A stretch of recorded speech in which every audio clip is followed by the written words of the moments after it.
Watu wa Mungu, ninaomba niweze kuwasalimu katika jina la Yesu Kristo, jina lipitalo majina yote. Ninaona kwamba kuna jambo hapo ambalo mmeliona. Sasa ninaomba niweze kulielezea.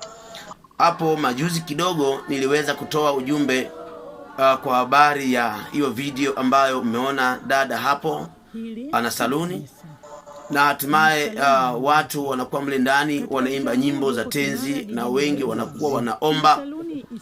Alafu baada ya kufanya maombi watu kwamba wanakuwa wanalia na kuna uwepo wa Mungu, kuna nguvu za Mungu. Nimelieleza lile jambo, lakini nikaona tena watu wa BBC ambao ni watu wanaotoa taarifa kwa vyombo mbalimbali vya habari maeneo tu mbalimbali katika mataifa tofauti. Hili jambo leo nalirudia tena kwa namna nyingine, kwa sababu utaona hata watu wa BBC wamechukua video hiyo na kuweza kuelezea. Kumbukeni kwamba vyombo vya habari ni vyombo ambavyo vinavyoweza kuwasilisha jumbe mbalimbali katika maeneo fulani na zikaweza kuwafikia watu kwa namna ya haraka sana. Sasa ni lazima pia tuweze kutoa elimu kama watumishi wa Mungu ili kuweza kuelekeza watu wapate kufahamu ukweli, kwa sababu ikiwa wewe ulikaa katika vyombo vya habari na ukasaidia kusambaza habari ambayo mbele za Mungu ina makosa ndani yake, Mungu atakuhukumu, hata angalia kwamba wewe umetoa habari. Sasa hili jambo liko tofauti na mitizamo ya watu, vile ambavyo watu wanavyokuwa wanatazamia. Huwa tunawaambia, tunaongea kwamba kuna mambo ambayo huwa ukiyafanya mbele za Mungu inakuwa ni machukizo, lakini watu wengi hawawezi kutuelewa, kwa sababu wako wachungaji ambao wameshaweka misingi au mifumo katika makanisa yao na wanaruhusu vitu fulani vinaendelea kufanyika. Hatimaye watu wanakaa na kuwaza kwamba hili jambo ni sawa. Lingekuwa haliko sawa, si mchungaji wetu angetuambia? Lingekuwa haliko sawa, si viongozi wetu wa dini wanaotuongoza wangetuambia? Sasa kwa sababu viongozi wameturuhusu kufanya na wanaona ni kawaida, hata sisi tunapofanya hivi hapana shida kabisa mbele za Mungu. Ndio maana imekuwa ni shida watu kuweza kutambua ni upi ukweli, kwa sababu watu wengi wamesharuhusiwa kufanya vitu fulani. Utaona kanisani wanawake wengi wanaingia wamevaa hizi suruali na wachungaji hawaongei. Utaona makanisani wanawake wanaingia wamevaa vimini, nguo za utupu, na wachungaji hawaongei. Sasa kuna kitu ambacho lazima tukae kukitambua kwa umakini sana. Mungu ana kesi na wachungaji ambao wale wachungaji wao kazi yao hawaongei ukweli, kuwaambia watu habari ya mambo fulani ambayo unakuta wanayafanya, ili Mungu aweze sasa kuweza kuwaridhia.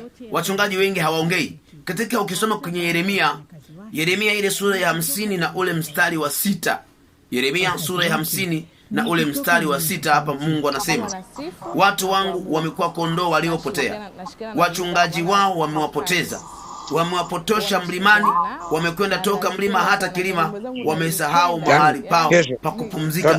Hapa Mungu anasema kwa habari ya wachungaji kwamba wachungaji ndio waliopoteza wale kondoo wa Mungu. Sasa usikae kujenga imani yako juu ya mchungaji au juu ya kanisa fulani. Jenga imani yako kupitia neno la Mungu. Sasa ni kwa nini naongea haya? Utaona kwa nini mwanamke unaweza kuwa kanisani ukachubua ngozi au kavaa vitu bandia na mchungaji wako asikwambie chochote kile, akakufariji tu. Nisikilize nikwambie, alikuwa ndani ya saluni hii.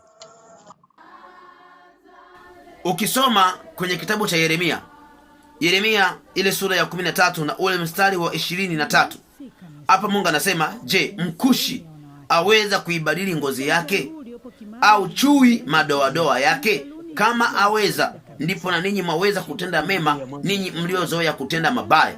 Mkushi ni Mwafrika, kwamba je, anaweza kuibadili ngozi yake, au chui anaweza kubadili madoadoa yake? Sasa Mungu alikuwa anaona kabisa kwamba mwanadamu, hata Mwafrika, hawezi kabisa kubadilisha vile Mungu alivyomuumba.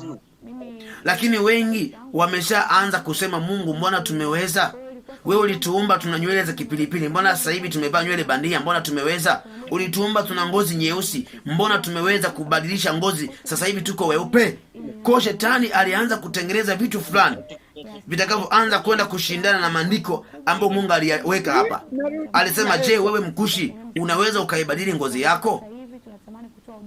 Mungu hapa aliona haiwezekani, lakini sasa hivi mmeshasema Mungu tumeweza. Mbona sasa hivi ngozi zetu tumeshaweza kuzibadilisha? Sasa hiyo saluni ambayo mnayoiona, watu wako wanasukana nywele, watu wako wanavikana mawigi pale, wanawake wako wamevaa suruali pale, halafu watu wanasema kwamba wanakwenda mbinguni, wanasema kwamba hapo kuna nguvu ya Mungu. Nisikilize vizuri. Nimesikiliza huyo dada akawa anaongea, anamshukuru Mungu, hakutarajia kwamba hiyo saluni yake itakuja kusikika sana na kufika maeneo mengi na watu kuifahamu.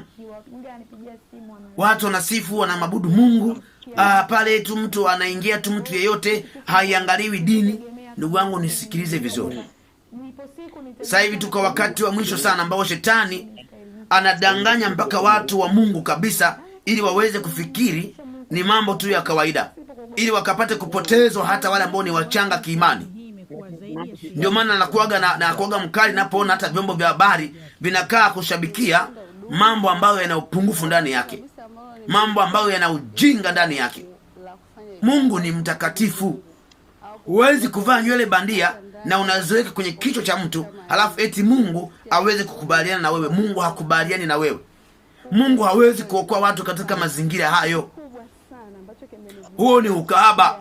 Alafu wengi hawajajua ni nini maana ya milango ya kuzimu. Yesu kuna kitu alikiongea, akasema Petro, kupitia Yesu Kristo mwamba kanisa litajengwa. Akasema na wala milango ya kuzimu haitapata kabisa nafasi ya kulishinda. Licha ya mazingira hayo ya kiroho, mmiliki wa saluni anasisitiza kuwa huduma ni kwa kila mtu bila kujali dini. Ndani ya saluni kuna vyumba maalum kwa watu. Alisema kwamba katika Mathayo ile sura ya 16 na ule mstari wa 18 anasema, nami nakuambia wewe ndiwe Petro, na juu ya mwamba huu nitalijenga kanisa langu, wala milango ya kuzimu haitalishinda. Milango ya kuzimu iko mingi sana. Hata eneo ambalo watu wanafanyia dhambi, ule ni mlango wa kuzimu. Hizo saluni ambazo mnazosuka nywele watu, hiyo ni milango ya kuzimu, kwa sababu ni maeneo ambayo ukiingia yanakukosanisha na Mungu wako. Ni maeneo ambayo ukiingia tu ukajishughulisha na shughuli za pale, ukafanyia watu vitu vingine, pale umeshagombana na Mungu, na ukifa unakwenda motoni. Kwa hiyo ile ni milango ya kuzimu inayosaidia watu kuwapeleka maeneo ambayo Mungu hakutaka watu waende. Ndio maana ya milango ya kuzimu. Sasa hiyo saluni ambayo watu wanasukana nywele, wanafanya kutukana Mungu, kwa sababu Mungu hajaruhusu wanawake wasuke nywele. Mungu hajaruhusu wanawake wavae mawigi. Mungu anasema watu wanamtukana yeye, wanamwona kama vile Mungu hana ufahamu. Yeye aliyefanya Mwafrika nywele zake zichelewe kurefuka, yeye aliyefanya Mwafrika nywele zake ziwe za kipilipili zijikunje kunje, lakini watu wameshakuwa ni mafundi, wanachukua mambo ya kulainisha nywele, wao wananyoosha zile nywele za kipilipili kwamba zikunjuke kutoka kwenye kipilipili kurefuka sana. Wanachukua vitu vinavyofanya nywele zile za kipilipili ziweze kubadilika na kuvaa kichwani vitu ambavyo tayari vinakwenda kuficha ile asili ya kipilipili. Ndugu yangu nisikilize, Afrika watu wengi hawajikubali kabisa, hawajikubali. Ndio maana mtu anajiona yeye ni mweusi sana, anajiona yeye hapendezi, havutii.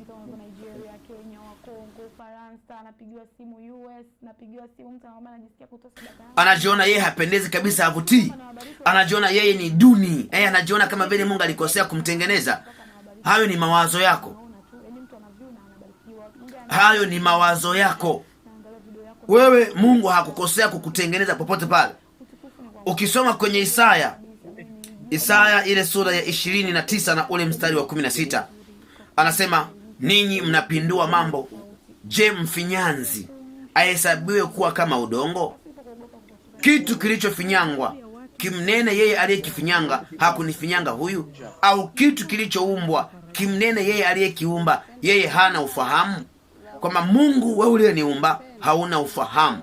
Ndio maana umenifanya nimekuwa na nywele za kipilipili. Sasa cha kwanza hazirefuki kwa haraka, cha pili ni za kipilipili, ngoja nizisuke zirefuke. Ndio maana Mungu alianza kuweka onyo na makatazo kwa habari ya wanawake wanaosuka nywele zao.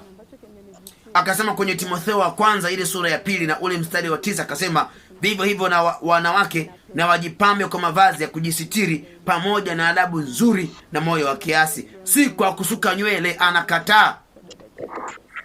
Unachukua nywele zako unaanza kuzifunga funga. Hiyo yote unatafuta nini? Nikikuuliza sababu ya kusuka nywele ni nini? Unajua nisiposuka nywele sipendezi. Upendezi? Nani amekwambia usiposuka nywele upendezi? Nani amekudanganya? Nani amekwambia? Haya maandiko huwezi kushinda nao siku ile ya mwisho. Kwa hiyo kuanzia wachungaji wote wanaoruhusu wanawake wasuke nywele, wavae mawigi na hizo saluni zote, nyinyi nawaambia kabisa na nawaeleza, hamtakuja kuingia kamwe katika ufalme wa mbinguni. Ninasimama hapa kama mjumbe wa Bwana wa majeshi. Ninasimama hapa kama mtumishi wa Mungu aliye hai. Ninakwambia, anayefanya kazi ya saluni hata ingia mbinguni. Na ninyi mnaokubali kurusha hizo jumbe za watu kama vile ni kitu kizuri, hamna Mungu anaweza kukaa hapo. Hapo kuna uwepo wa mapepo na mashetani. Ndio maana msione kwamba watu wanalia kwamba wanaimba. Ndugu zangu, hata makahaba wanaimba. Kuimba haifanyi mtu awe ni wa Mungu. Unaweza kuimba nyimbo nyingi sana, ukasifu sana, ukaomba sana, lakini ukawa mbele za Mungu wewe maombi yako. Ukisoma katika Amos ile sura ya 5 na ule mstari wa 23, unasema niondoleeni kelele za nyimbo zenu, kwa maana sitaki kusikia sauti za vinanda vyenu. Kama unamimbia Mungu huku na maovu ndani yako, zile nyimbo Mungu hazisikilize kabisa. Wanaimba huko wamevaa suruali, na wanaume wako pale wanashikashika wanawake nywele zao, vichwa vyao wanawagusa pale, au wanashukana nywele. Kwenye kichwa ni lango la wokovu. Ndio maana Mungu akasema usimwekee mtu mikono kwa haraka. Maandiko yanasema usimwekee mtu mikono kwa haraka. Mnasukana hapo nywele, kuna wazinzi hapo, anapoweka mkono wake kwenye kichwa chako unabeba ile roho. Kwa hiyo sasa wanaomiliki saluni, wanaofanya vitu vya namna hiyo, hapo sio Mungu anayekuwa yuko pamoja na nyie. Ukiwa na watu wanalia sana, sio kwamba ni uwepo wa Mungu. Hata shetani na uwepo wake. Kwa mapepo na wao wanaleta uwepo wao kwenye hilo eneo. Ndio watu wanajidanganya, ni nguvu za Mungu jamani, ni uwepo wa Mungu tunafarijika. Ndugu wangu, unaweza kaimba nyimbo na nyimbo zako Mungu asizisikilize. Ukalia ukagaragara chini, lakini akawa sio Mungu, akawa ni shetani. Kwa hiyo nyinyi wa vyombo vya habari ambao mnao support watu hawa, iko hukumu ya Mungu inakuja katikati yenu. Hakuna Mungu anayefanya kazi kwa mazingira hayo. Mungu akubariki. Tendea kazi anayokuambia, halafu utakuja kuona siku moja utakuja kwenye shughuli. Hiyo saluni funga. Acheni shughuli hizo kabisa. Mungu hayuko pamoja na matendo machafu haya. Huo ni ukahaba. Watu wanamtukana Mungu, wanamsahisha Mungu. Watu wanabadilisha vile ambavyo Mungu alivyotengeneza. Mungu anawachukia wote wanaobadilisha asili zao. Una asili nzuri ya nywele, umeshaigeuza kuiharibu. Halafu unasema eti Mungu anashuka. Mungu ashuki hilo eneo. Ila shetani ndiye anayeshuka mahali hapo. Uwezo wa kutambua nguvu za Mungu ni mpaka ujazo roho wa Mungu ndio akuelekeze, lakini sio huo uovu mnaofanya mahali hapo. Mwenye masikio na asikie. Tuko nyakati za mwisho. Shetani ameamua kudanganya watu kwa namna ambavyo watu hawaelewi.